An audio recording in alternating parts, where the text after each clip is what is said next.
We're taking a live look outside of our Savannah cans. We're looking over the WSAV tower, or that is the Talmadge Bridge, actually. Okay. Yes, we have a tower camera, I think, on top of WSAV. There we go. All right. Well, that's what we're looking over. Storm Team 3 meteorologist Hannah Evans has our forecast first. Good morning, Hannah. Good morning, Tyler. Well, a nice view of downtown this morning. We are starting out with a mix of sun and clouds, and it's a very warm start out there, especially along our coast, where we were at 81 degrees in Savannah and Richmond Hill, already 86 degrees in Beaufort. So it is a warm and muggy start out there for your Sunday, but we are tracking nice dry conditions on our Viper radar. We do have the same setup though as yesterday. Here's that stalled front to our north.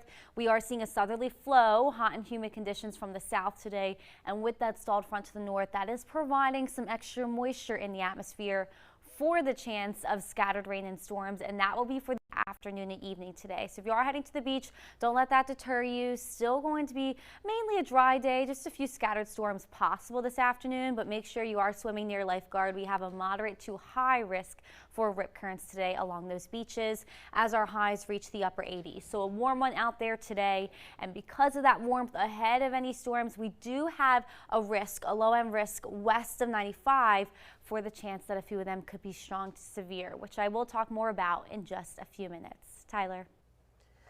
Thanks, Hannah. WSAV is your local election headquarters, and the South Carolina legislature is moving towards a third reading of a bill that would redraw the congressional map just days ahead of the statewide primary election. Yesterday, lawmakers proposed and voted on amendments for House Bill 5683.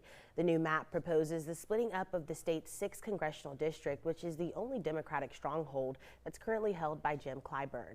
Many lawmakers and individuals have expressed concern about these decisions happening so close to the June 9th primary. Some Republicans arguing for a quicker vote on the issue, and with more than 13,000 absentee ballots sent out around the world, other lawmakers proposing amendments to resend those ballots along with a note to voters to help clear up confusion. This note will help clarify why people are receiving another ballot, and that way also too, if somebody gets one, they may be without a note or understanding, they may be afraid to vote again.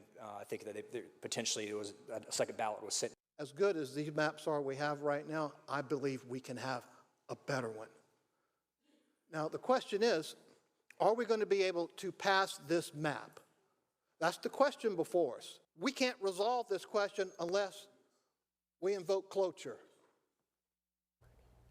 The bill goes for a third reading on the Senate floor this upcoming Tuesday at 11 a.m. Now, if passed, this bill goes before Governor McMaster to sign.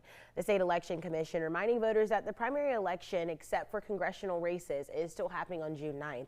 They are urging voters to still make preparations to vote on that day. In some developing news, police are making an arrest after a shooting left a person hurt in the city of Beaufort. Officers with the Beaufort Police Department were called to Shepherd Tactical on Burton Hill Road at approximately 12:09 p.m. yesterday afternoon, and it's in connection to a gunshot incident. When they arrived, they learned a victim had taken themselves to a local hospital. Now, we are told an unidentified suspect was taken into custody. We will have more information as details become available. And Georgia State Patrol is asking for help identifying a person of interest that's connected to a deadly hit and run. The agency has shared video of the incident with us. Now, we're told that this incident happened on May 10th on Chivas Road at the intersection of Newington Road and Beaufort Road.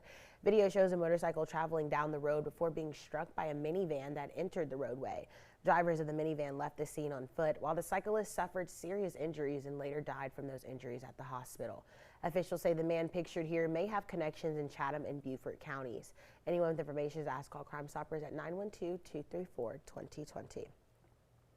And Brunswick police arresting a man on murder charges for a shooting that happened on Saturday. Officers arrived on the scene of Altima Avenue where they found a man dead from an apparent gunshot wound. An investigation led to the later arrest of Jared Williams. The identity of the victim has not been released at this time, and that investigation does remain ongoing. Well, this weekend begins the 100 deadliest days of summer. It's a period between Memorial Day and Labor Day where law enforcement agencies see an increase in driving and traffic-related fatalities.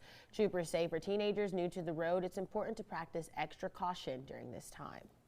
If you're driving distracted, you're 23% likely to get into a collision, greater than if you were just driving normal. Our teens, I know, grew up with a phone in their hand.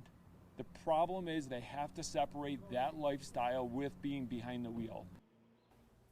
State troopers say driving while distracted, speeding, and driving while intoxicated are the main causes of accidents during this period.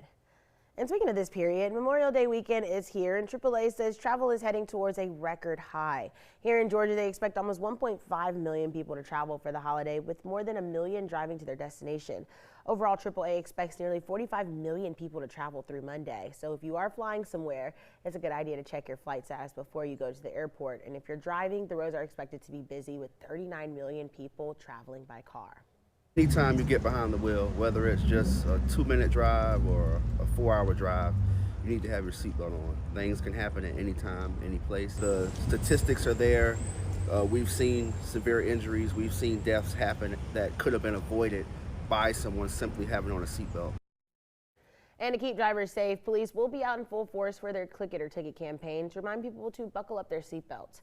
Georgia's seatbelt use rate is nearly 89%, but officials say unbuckled drivers still make up a disproportionate number of deadly crashes across the state. Traffic safety data shows more than 60% of people killed on Georgia roadways last year were either not wearing a seatbelt or their seatbelt use was unknown.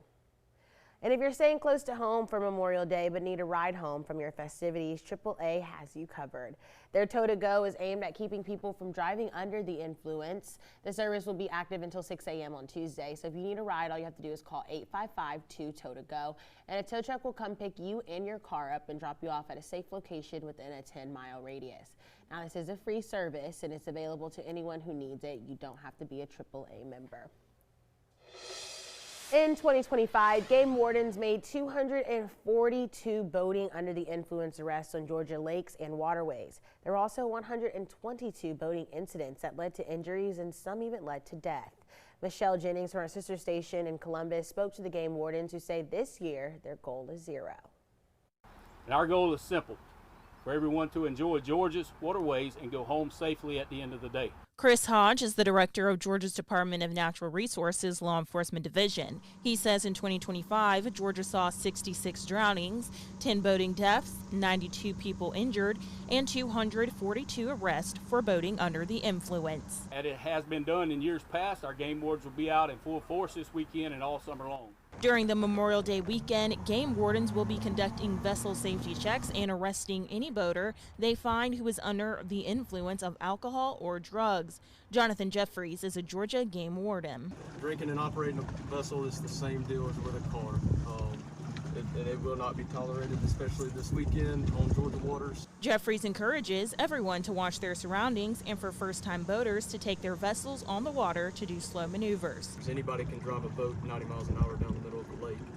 The biggest thing is learning how to maneuver your boat in slow and no wake zones and stuff like that. And remember, and it's actually a state law that any vessel that is operating within 100 feet of a dock, person, managed shoreline, anything like that, they have to stay at least 100 foot away if they're above idle speed. If they are under idle speed, they can be within that 100. Game wardens want to remind boaters that children under 13 must wear a life jacket, but encourage everyone on the vessel to wear one or have one readily accessible.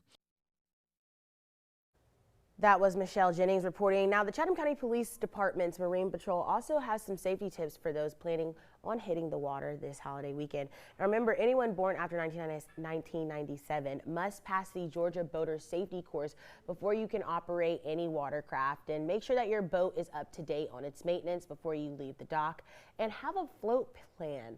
That means make sure someone on land knows where you're going. If you are boating at night, make sure that your vessel has working lights. And if you do get into trouble or get lost, don't wait until it is getting dark to call for help. You will be much easier to find and rescue while it's still daylight. The Chatham County Police Department's Marine Patrol will be out in full force this holiday weekend if you need them. And the South Carolina Department of Natural Resources is helping keep you safe on the water by offering free boat inspections this weekend.